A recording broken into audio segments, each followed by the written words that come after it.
Great.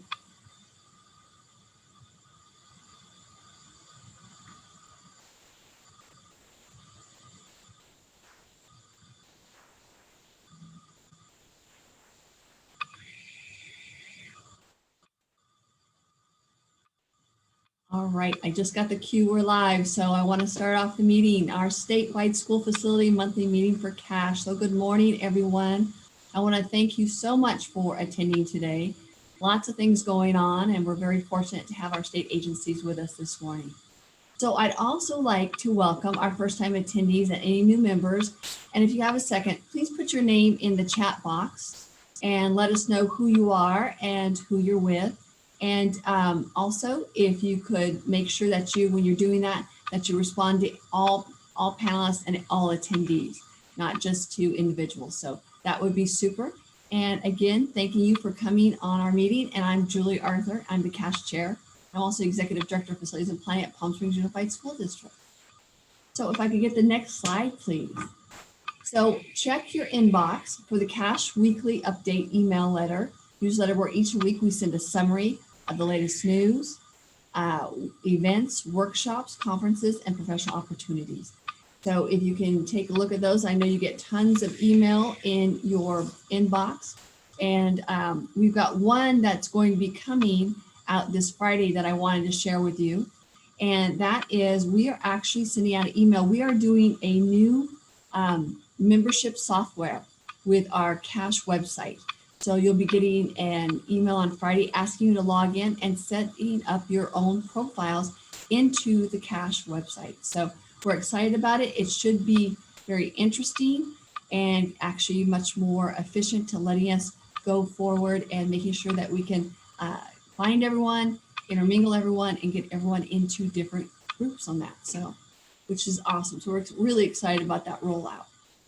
All right, our next slide is for your reference. Again, we mentioned the CASH website. We've created a COVID-19 link, and with all information and resources having to do with our state emergency and what's happening with webinar content and articles and anything that COVID-19 related. So again, if you have a chance, go in there, take a look and see how things look.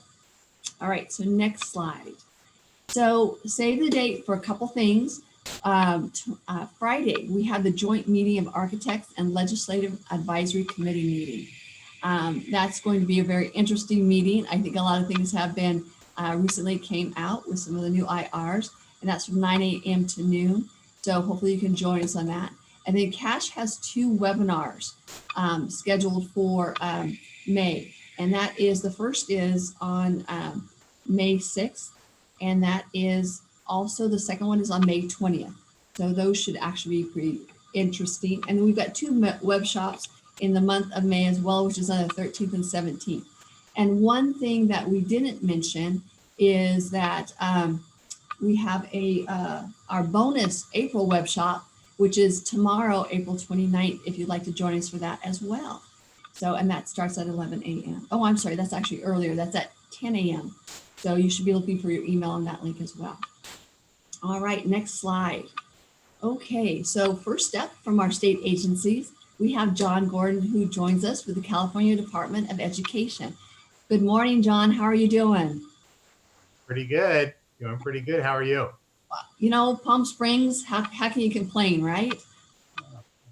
Yeah, how can you complain? I'm here with the blooming flowers and enjoying a moment here. Probably about 4 weeks ago, I went up to Oroville and it was, you know, flowers were magnificent, and want to share it with everyone today. And let me just get going here with our kickoff on the CD update, okay? It's an awesome picture. Great job on the photography as well. Thank you. It's amazing what a cell phone can do these days with taking pictures. It really is pretty marvelous.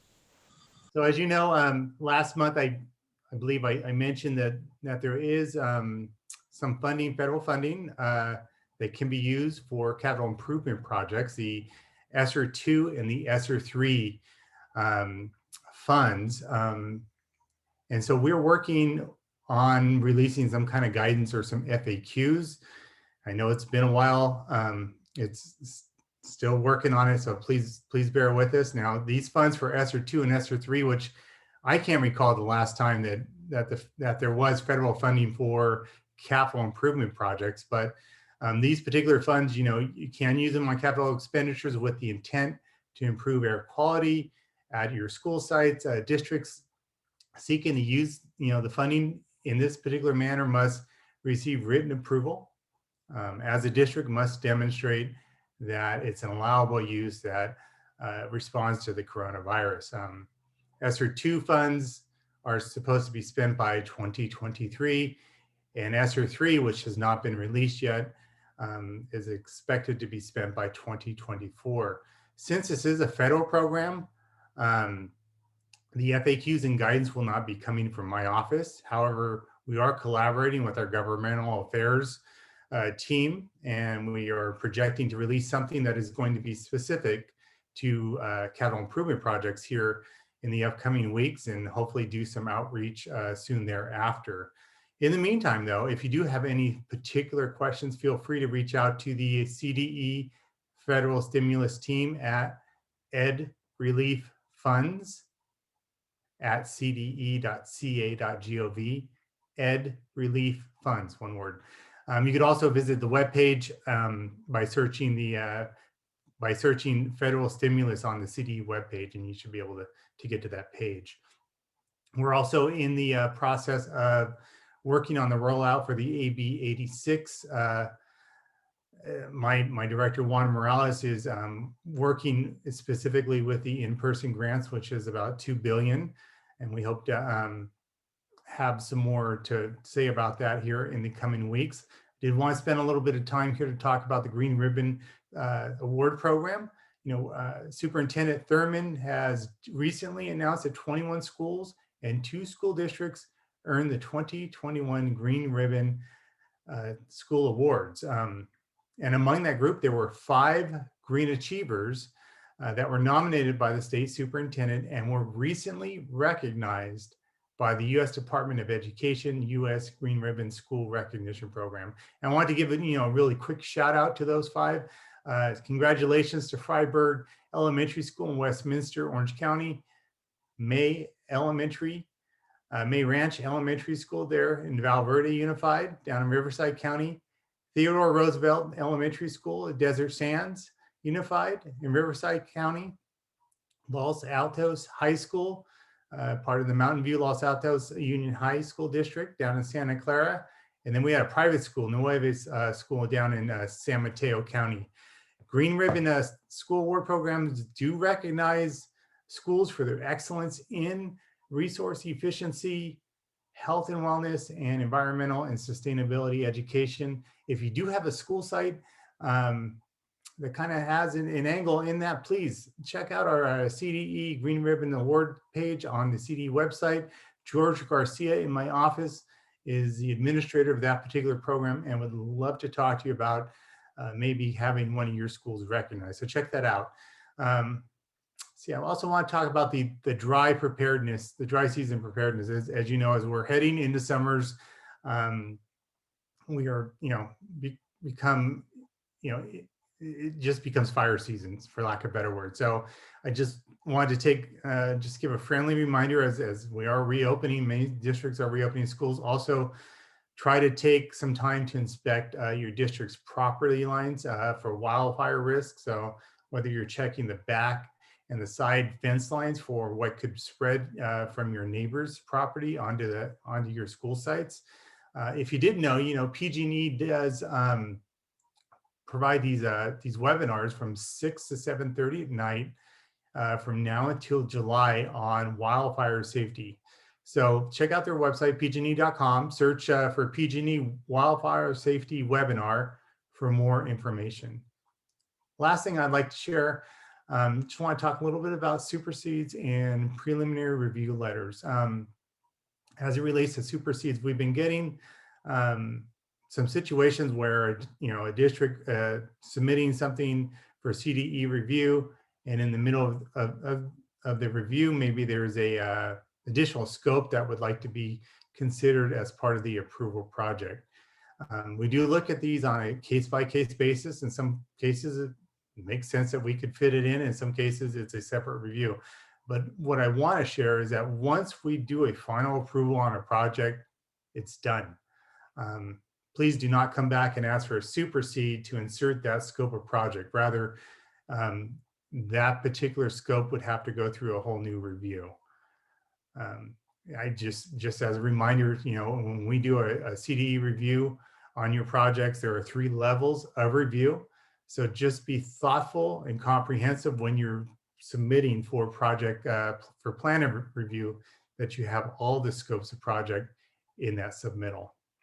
And the last thing that I'd like to share, just a reminder about doing a preliminary review letter. Just please get into the habit of, when you're submitting a project to DSA, submitting it to CDE. I understand that there are some situations where maybe today you don't qualify for state funding reimbursement. But when you receive a preliminary review letter, what it does is a couple things. One is that, well, you get, our feedback as it relates to Title V. Whether you receive state funding or not, all projects should meet Title V regulations. So by doing a preliminary review letter, you get our feedback and to see whether it meets Title V. And the second piece of it is that you get this for free. It doesn't cost districts anything when we do a preliminary review letter, nor does it cost you anything when you want to consult with us with your project as it relates to Title V. The one thing that I would hate to see is again, maybe today you're not eligible to receive reimbursement, but 2 years you are, and it's already constructed, and now you want to try to ascertain some state funding, and maybe there's some design issues that may prevent you because it doesn't meet Title V. So get those early and often, and however we can support your projects, we'd love to help. That's my update. Great, thank you so much, John. I appreciate that. Yeah, gone are the days of 20 years ago where you get those supersede letters that you've added, classrooms, whole buildings into your project. Those were crazy times. We haven't had that in a long, long time. So yeah, and I do understand there are some cases where the eligibility is going to change. So we could approve it today and the eligibility changes, and maybe you qualify for more new construction. We'll certainly do a supersede for that. It's really after the fact. Oh, by the way, we wanted to do HVAC, and can we slide this into this approval? Once you have the letter, no. Just do another one, same PTN. We'd be more than happy to look at it, review it, and get you to where you need to go. Right. And again, it's communication, right? If you're not sure, call and ask. And that has a lot to do with it. And also, take advantage of all of the pre-meetings for projects that you can do. I know DSA and CDE both actually benefit districts quite a bit by having the pre-meeting. So anyway, all right, John, thank you so much. I appreciate it. We'll see you next month. Sounds good. Thank you. Great. All right, next up, we've got Michael Watanabe with the Office of Public School Construction. Good morning, Michael. Thank you for joining us. Good morning. Thanks for having me today. Great. Short updates today for you guys. So we have our SAB meeting tonight at 4 o'clock via Zoom. If I did mention it, or at least I didn't mention it last week or last month, DGS has a new director appointed by Governor Newsom, Ana Lasos. She started with DGS on April 19th. Tonight's board will be attended by the deputy, though, Jennifer Osborne again. She and Jennifer will discuss later on who will be sitting on the board kind of from the long term, but we did have a meet with greet with her last week to introduce her to the program. Many of you may know her. She used to work for LAUSD as in their Joint Use and Innovation Bond program. So new news for DGS. Short board tonight, we expect probably about 15 minutes, I'm guessing, but we got a lot in there. Most importantly is our action item for the priority funding apportionment. So tonight we're giving out $519.4 million for 229 projects for 114 school districts. So we were able to accomplish another 1.5 billion this fiscal year to use up those bond sales from March. So that's good news there. We're continuing on with our virtual training series. We have another one this Friday on the fund release process. So good timing with the priority funding rounds. Those 5005s will be able to be submitted via OPS online paperlessly. They are due to our office by July 27th, 11:59 p.m. To date, we've had 10 trainings, over 500 participants. So we'd like to thank everyone who participated in those. We appreciate all your feedback on those. We have a few more coming up over the summer. We tend to do one on hopefully site development worksheets and tips on that, the financial hardship process. And then one of the things we're working on this year in OPSA line is getting grant agreements to be paperless as well, where you can receive the grant agreement paperlessly through OPSA line, electronically sign it and send it back to us. So we're not printing those huge things and sending them back and forth. So we'll do a virtual training on that later this year. We're hoping around October. So after that gets programmed in OPSA online. And then just a reminder, links to all those PowerPoint presentations and the YouTube videos are available on our website on the virtual training page and on our YouTube channel as well. And then the only other two things I had to have it on, we should be sending out an email blast soon. We had the first stakeholder meeting for the charter school facility program, where we are doing regulatory amendments to clarify the process for selecting successor charter schools when one is unable to continue in our program and how those get handed down. So we anticipate a second stakeholder meeting in May with those regs potentially going to June.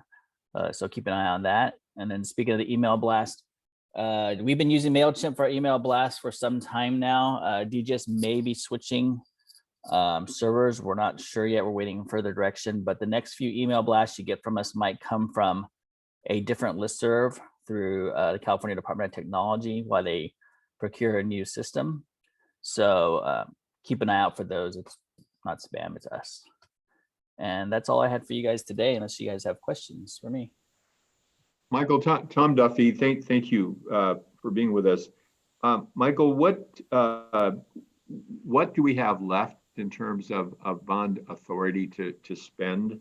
I know it's all called for because you have so many projects in-house, but what's basically left? Do you know? Yeah, we have actually a chart in our status of funds each month where we can show you that. Give me 1 second, I'll pull it up.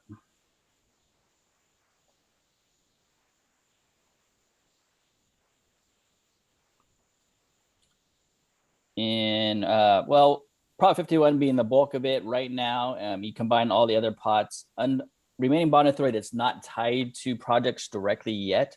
We have just over 2.1 billion sitting there, and that's across 51 all the way through 1A. But it's basically 51 through 1A, so goes back all the way to 1998. Yeah. Little amounts, and I've noticed in your agenda that you do identify the others, like 1D and the like. You color code them. Another question: what do you have beyond bond authority that is in-house, both new construction and mod? You know what that is at this point in time? Last time we checked, it was about 2 billion, maybe a little over. Yeah. The latest. Let's see the current numbers for that.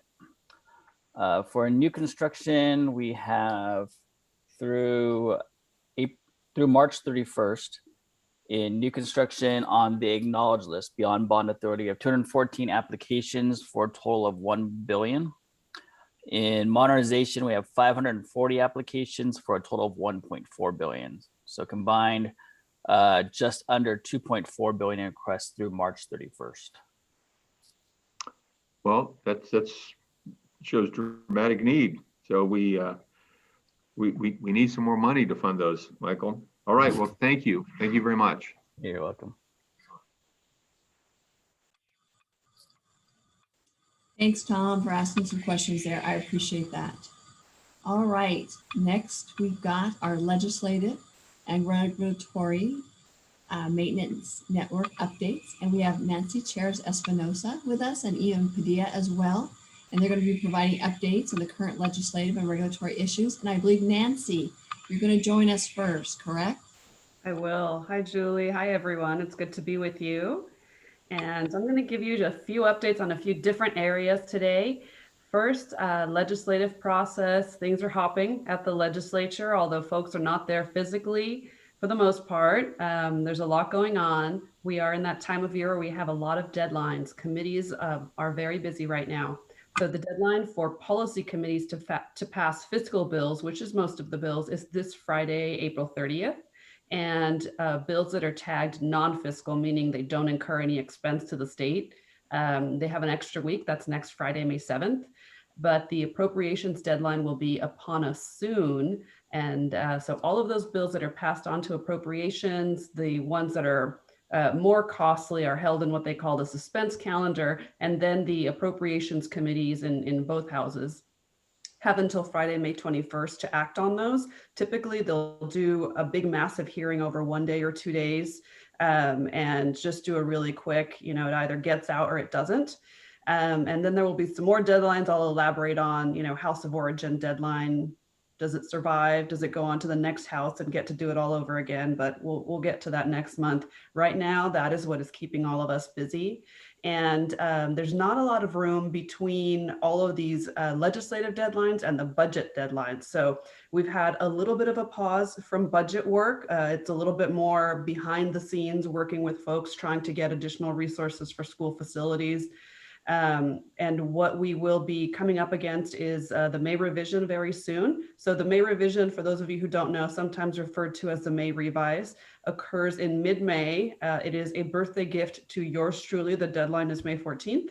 And it is an update of the estimate of revenues and expenditures that replaces the estimates that were contained in the governor's January budget submission. So a true up, if you will. And that allows the legislature and the governor to start having a conversation with the actual latest numbers. And in that intervening time between January and May, there's also been a lot of discussion about the more policy-oriented budget proposals. So that's when the rubber meets the road, so to speak. And between mid-May and June 15th, but really earlier than that, mid-May and early June, is when the bulk of the work on the development of next year's budget will happen. So what needs to happen in that intervening time is the budget subcommittees will review the May revision, then the full Senate and Assembly budget committees will vote up or down on all of the various proposals coming from the administration, plus those that are generated by the legislature itself. Then the big three, which used to be the big five, but now in the era of supermajorities, is the governor and the leaders of the Senate and Assembly, just the Democratic leaders, are going to do their negotiation. The Senate and Assembly will finalize their budget bills, pass those, and those will go to the governor by the June 15th deadline for passage of the budget. I also wanted to give a quick overview of the status of school reopening. As of today, according to the data that school districts have reported to the state, 62% of elementary school students have the option of in-person instruction today, 37% of middle school, and 39% of high school students. Obviously, that means different things in different places. In some places, that's 5 days a week in person. In some places, that could be, a half day, 2 or 3 days a week. So take that with a grain of salt. Looking at the crystal ball for next year, I know we would all like to say yes, definitively, class will be in person 5 days a week, no ifs, ands, or buts, but we are encouraging a little bit of caution because there's still the potential that the legislature or the governor could make some sort of extension for distance learning for next year. But as it stands today, there is no authority for distance learning beyond the end of the current school year. And the administration is pointing out, of course, that conditions have changed significantly with more vaccination available for adults. They are actually anticipating vaccinations being available to children in the age range of 12 to 16 as early as August of this year. They are also anticipating additional federal and possibly state resources for COVID-19 testing being available free of charge to schools, again, as early as August of this year. So all the signs are pointing towards going back to quote unquote regular pre-pandemic school starting the next school year. Unfortunately, we are still struggling to get decision makers to understand that the school year does not begin in August for everyone. There are schools that are year round that begin in July. So it's going to be a struggle for any districts that do operate year round. to know how to open, right, that educational delivery model when the state level still thinks we have until September to start. But the indications are good for reopening and for safe student environments. So that is where that stands. Last update I want to provide for you is that along with all of the other bills that we're watching going through the policy and fiscal process, we are of course watching AB 75 by Mr. O'Donnell and SB 22 by Mr. Glazer. Both of those are in the appropriations committees of their respective houses. And we expect more substantive negotiation and amendments as they travel to their second house. So not much to report on those today, just to let you know that we remain engaged and the work continues. So with that, I will pass it on to my colleague, Ian. Thank you. Hey, Nancy, before you head out, we got 2 questions in the chat. Yeah. I'll put it this way. If the recall moves forward, do you see any way that will affect any of school funding or any issues with schools this year? I do not. I guess the only thing that could come to mind is it might create more of an incentive. The pressure of the recall or an actual recall creates an incentive for the governor to do right by schools, is the only thing I can think of. We have, I believe, seen the governor be under pressure to reopen schools, but that, is actually happening because of other things that were just on a parallel track, right? So a lot of folks think it was political pressure or labor or whatever that led to reopening of schools in the spring. It was really just that is when the vaccines were rolled out, and in a lot of places, folks were ready to open even absent vaccination. That is just when, we were able to provide safe environments for everyone. So, as usual, a lot of times leaders get more credit and blame than they are due. I think the conditions were just right for reopening, even in the hybrid and partial models in the spring, and they will more than likely be right for full reopening across the state in August, if not earlier. And the governor probably is happy, to hopefully be able to take some credit for that.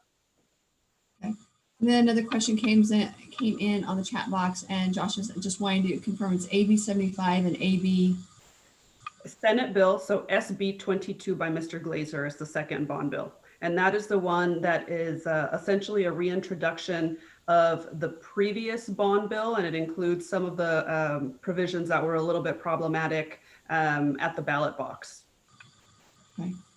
And we remember what those are. Also, Julie is asking, is the percentage of elementary, middle school, and high school students back at school, is that percentage of schools or percentage of students?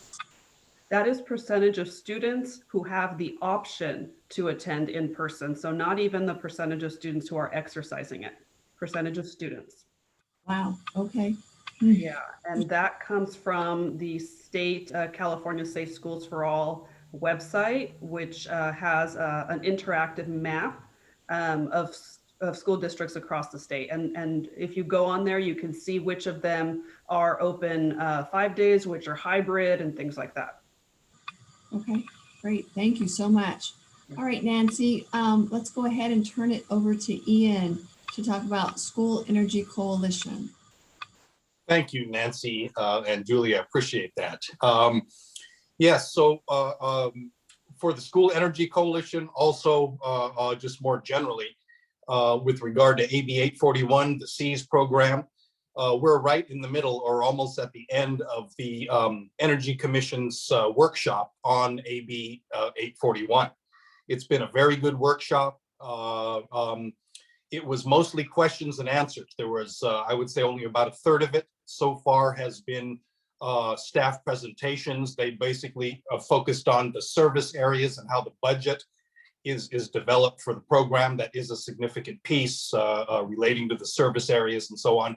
And then also went through many of the issues that have been discussed when CASH and the School Energy Coalition met with the CEC, and as well as discussions in our workshop last week. all of those issues, as well as others, have come up in the discussion so far. There's 82 questions so far in about an hour and a half, so a lot is going on, and so it's excellent.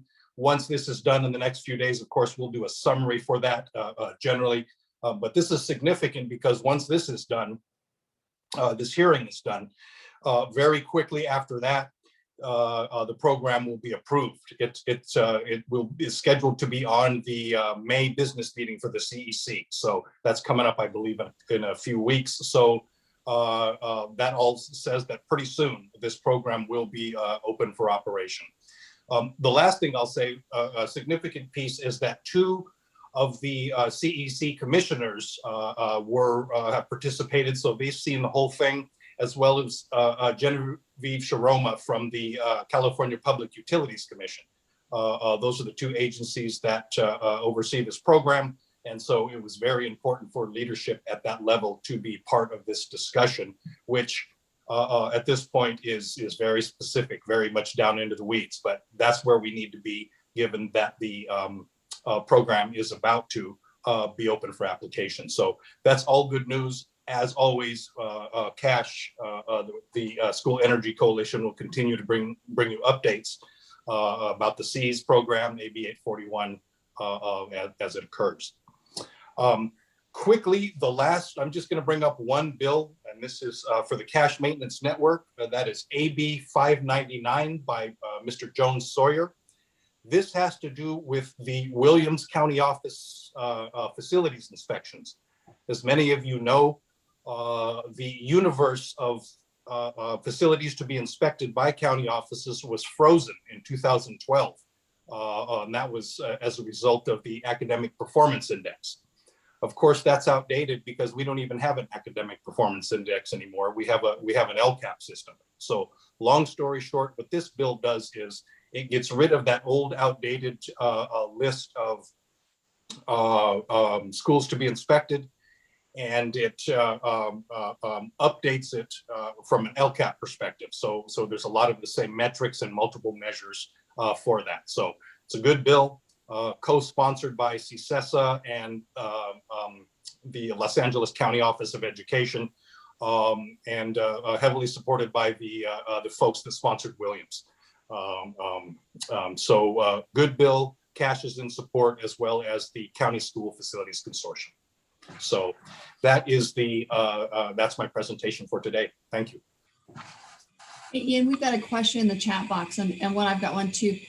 Is the CEC, the workshop they're having today, is that being recorded, and will that be available to anyone? Yes, as far as someone asked that, and I heard staff say yes, and I think it would be worth it because, again, a lot of the issues I know you were on last week when we were having a discussion, and even before, all of those things came up. And also the sponsor of the bill came on and were discussing some of the issues brought up as well. So yes, that's to say it will be available and probably will be worth some looking into. A lot of the issues whoever's asking will probably be asked in this workshop. So good question. All right, and there also the summary questions and answers. We think that's going to be available to everyone. I hope so. I asked the staff the same thing. I can't imagine it wouldn't be, but we'll certainly confirm that. But yeah, it's up to 86 now. So yeah, a good amount of discussion happening. Super. And then Joanne's got another question. If AB 599 passed, when would it take effect? I believe in a year. That's a good question. Hold on. Yeah, I believe in a year. But I'll confirm that and get that out to Joanne and others. That's a very good question. Yeah. Okay, great. All right. I think that's it, Ian. Thank you so much. Sure. All right. If we could move the slides up a little bit. One more. All right. Let's do the Californians for School Facilities. And we've got Dave Walrath with us this morning. Good morning, Dave. Good morning, Julie. Thank you. Just like the prior presenters, a lot is going on. So what we have right now is House Education and Labor Committee is holding a hearing today on school facility infrastructure. This is part of their review of the President's American Jobs Plan, American Jobs Plan. The next in the series of legislation addressing a lot of the issues created by the COVID situation. That plan proposes $50 billion over a period of time for school district facility grants and $50 billion for tax credit bonds, similar to the Qualified Zone Academy bonds, Q-SCIBs, if you remember those. That is the proposal. The committee is also looking at the chair's bill, which has more money for grants. It's $100 billion. So a lot going on that piece.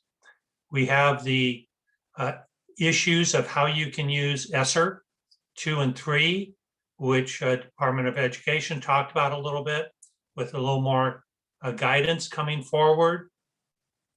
And we have this afternoon, well, this evening, President Biden's American Family Plan, which will also have a lot of issues related to education and education funding. Consequently, a lot is happening. So we'll keep you informed. Look forward to your assistance and help, and thank you for your support.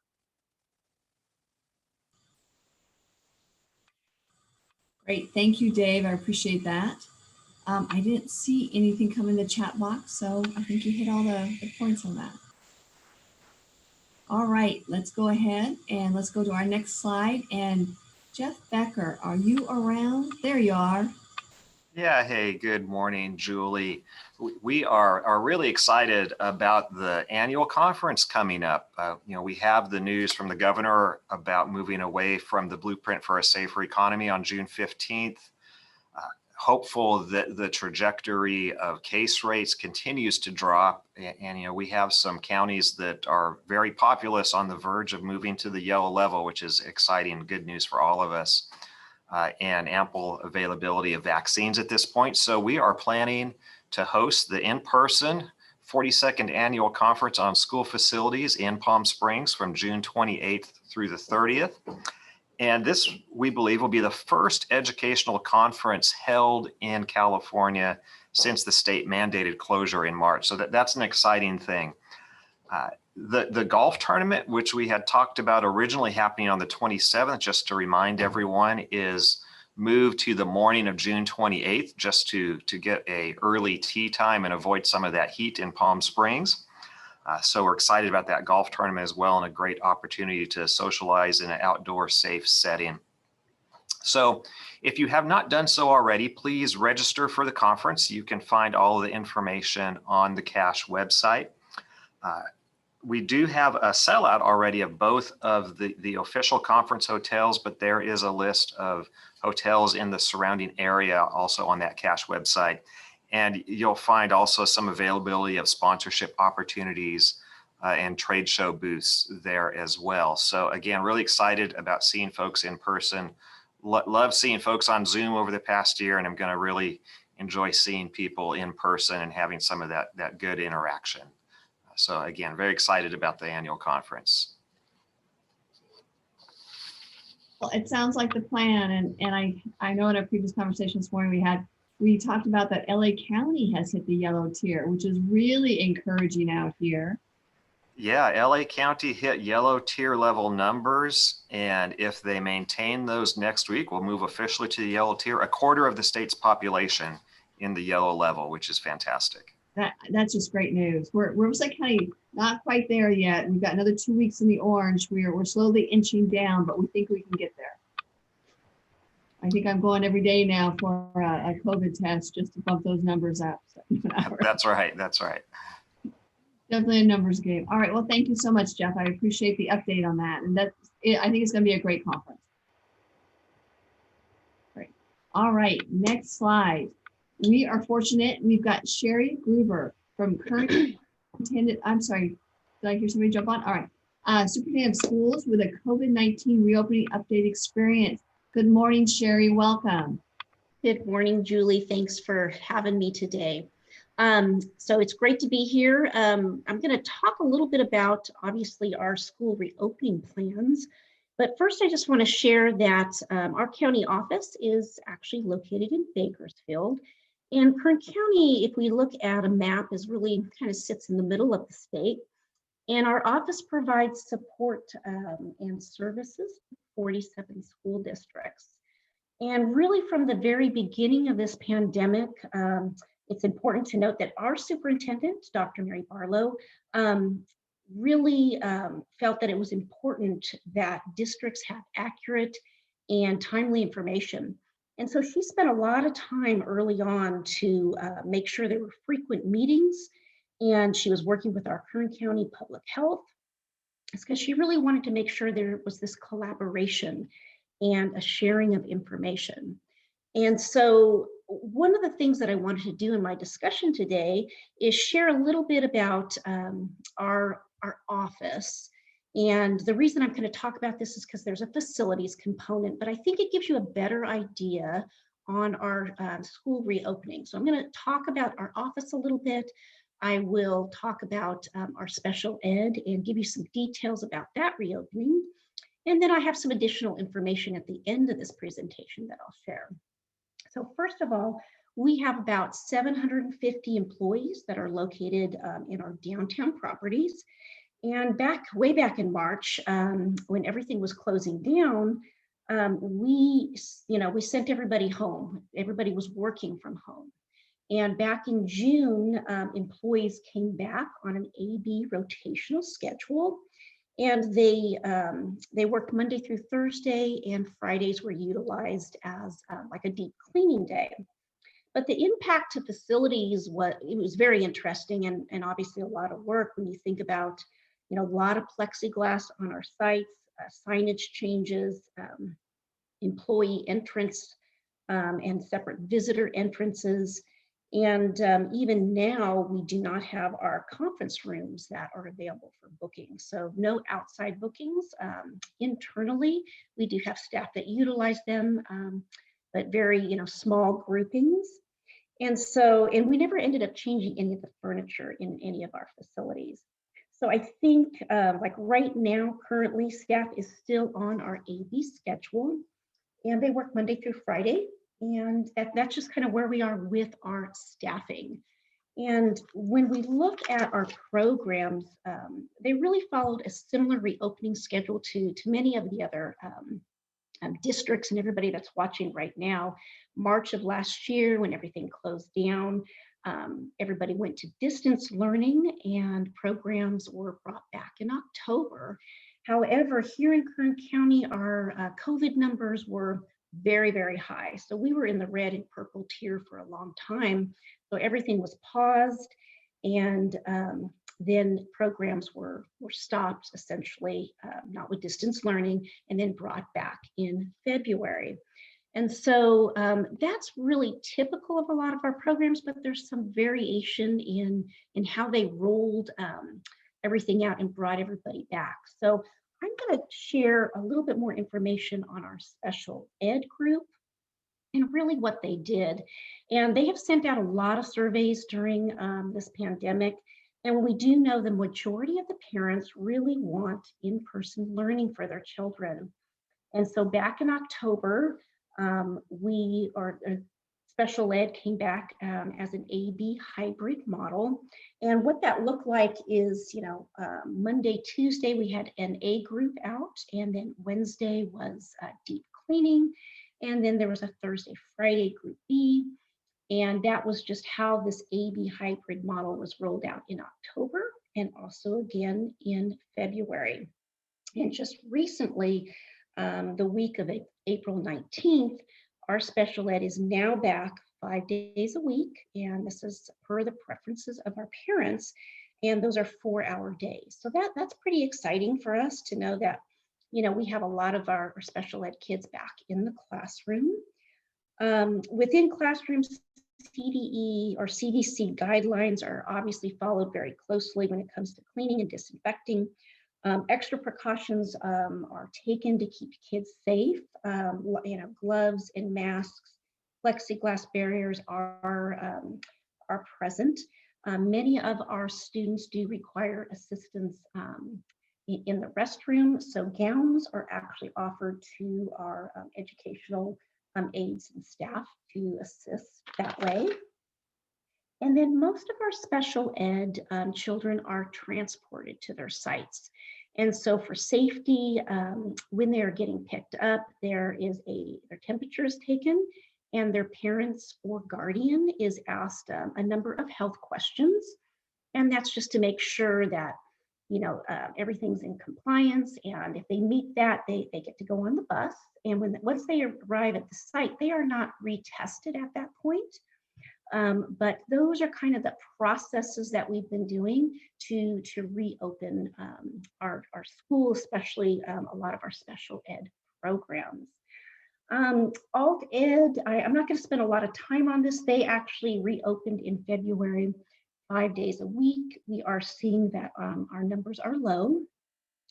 But I think another thing that's maybe more important to bring up with everybody today, and it was brought to my attention by our Alt Ed staff as well as our charter school director, and specifically pertaining to high schoolers. And the real challenge now is how best to address social, emotional well-being of our kids. And I realize that's not particularly a facilities item, but it's a very important one when we discuss reopening schools. And then regarding air quality, we did install bipolar ionization devices at all of our sites late fall. And then a few other additional items I just want to touch on real quick, and that has to do with PPE. County offices were tasked with receiving and distributing PPE to the districts. I was not directly involved with this, but I do know there's been a lot of conversations and challenges regarding, tracking equipment, and storing it. And one of the challenges that I know that we faced personally is having districts picking up their PPE. I think if a district didn't have children that were in-person learning, they're like, oh, go ahead and hold on to the PPE, but we really didn't have the room for that. So it's very important that they were to pick that up. So that was a challenge that we faced. On the transportation side, many of our districts did reach out to our COE. They, due to limited seating allowed on buses, they really needed more assistance and help when we were able to provide that. And then another interesting thing regarding technology. So when you think about reopening schools and you have distance learners, you have in-person students, I guess there are some sites really struggle with some bandwidth. And so there's not enough bandwidth to accommodate some of those needs. I know that our technology department is working to kind of work with districts and coordinate that particular issue. So those are really kind of the big things that we have seen with our reopening. And I'm happy to answer any questions. That's what I have today. Thank you. Great. I didn't see. Sherry, if Julie, if I can, thank you for being with us today. It's Tom Duffy. Hi, Tom. Hi. You talked about the social emotional aspect of pandemic and the facilities connection. What you reminded me of is dealing with the aftermath of the 1994 earthquake, the Northridge earthquake, and our district was 25 miles from the epicenter, and there was no damage, but the contents of classrooms were shaken up.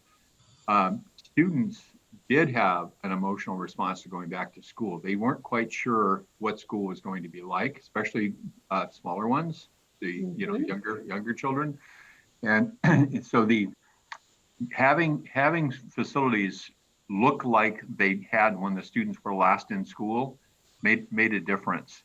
And I had a similar experience after a school fire where actually a classroom was gutted and 3 other classrooms were damaged by smoke.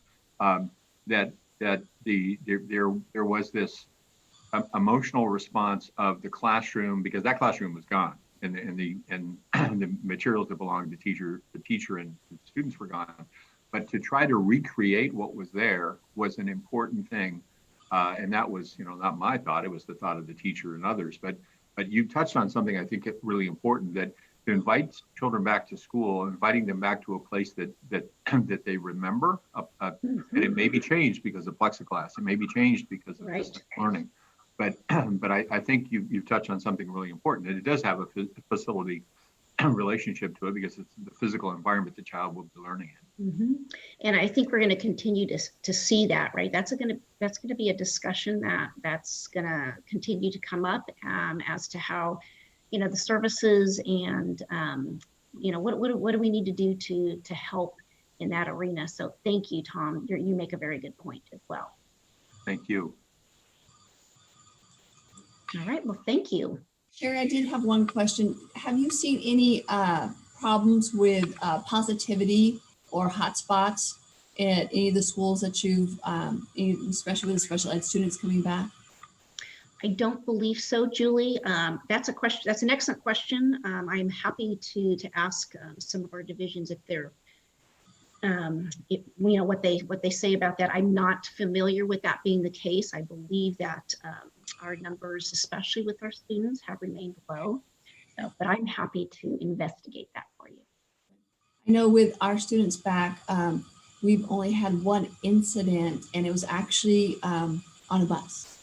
It's a bus, and so all those students that were on that bus, we had to then quarantine. But that was, I think, 8 schools, and the same thing. We've been back to school for almost a month now. And so we've been very fortunate too, but again, it's the same thing. All the good measures, the PPE equipment, making sure we're cleaning and doing all that. It's so important. And nothing's better than hearing kids laugh. Exactly. I know. It's exciting to have them back in the classroom, actually. So yeah, absolutely. Well, thank you so much for joining us. That was great. Hopefully you'll come back on and join us again sometime. Yeah, thank you very much. All right, great. Thank you.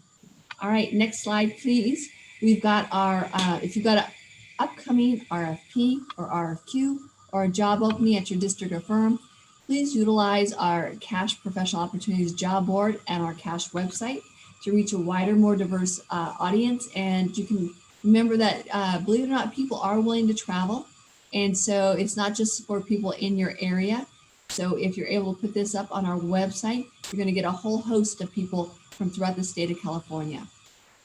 So CASH members can log in to the CASH website and post their jobs or RFQs there.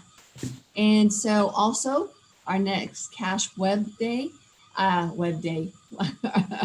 CASH meeting is going to be on May 26, 2021. So if you'll mark your calendars for that. And don't forget, also tomorrow, look for your email. We've got our April bonus web shop, which is on our bonds, our state bonds, and some of the timing with it. So lots of interesting information going to be on that.